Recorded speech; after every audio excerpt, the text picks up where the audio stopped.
What I find is that when food is compromised by us humans, so I still can't eat like gluten that is like highly processed. Like it just does not work for me. But I don't think that's an intolerance. I think that's my body just saying, that's not real food. Stop eating it. Kind of still got McDonald's and Krispy Kreme. I mean, we'll all have GI problems if we eat Krispy Kreme. So in my brain, there's a set of people, and this brings up a story in my life where I had a friend that fell through a glass shower door when she was like between the 4th and 5th grade. And Susie never stopped. He told her, "You'll never walk again." And she said, "Watch me." So I think there's so much power in your mindset and what you believe is capable of your body to heal. And there's so many stories out there of people that, they've went through some huge trauma or something, but they just saw that they were going to heal. Then there are people, it seems like, that don't really have that. And I'm not discounting their situation, but maybe that mountain wasn't as big for Susie, but it is for this person. I do think there's a lot in how we perceive ourselves and how we perceive that we can heal, and belief. There's a lot in our belief systems and where those questions come in, and we can change that. I think there's times where we can really change that trajectory, figuring out why we think that way.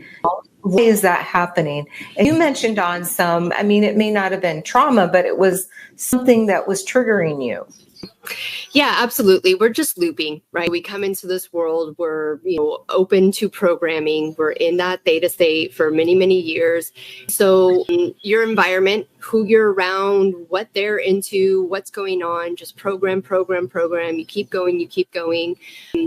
I also believe in your ancestral, it's obviously scientifically proven. You're holding like 14, probably plus generations in your blood. Everything adds up. I believe that there is, I want to say spark, but there's maybe this like, watch me, because as much as I wanted to be a mother, I have to be honest, someone told me I couldn't, so I was going to prove them wrong. And that kind of like tenacity, that kind of like fight, in saying that, you don't have to show up for yourself when you're failing. Because here's the truth, when you're on this like healing journey, 95% of it is failing. Only people look at you and like, oh, you achieved. Yeah, because I was willing to go through those hardships. I was willing to follow my intuition and do radical things. Some worked, some didn't, right? Work. Willing to keep going. And that is the magical unicorn. That's when people are like, well, you're just lucky, or you're an outlier. Yeah, I'm an outlier, not because I can do it, because I was willing to do it.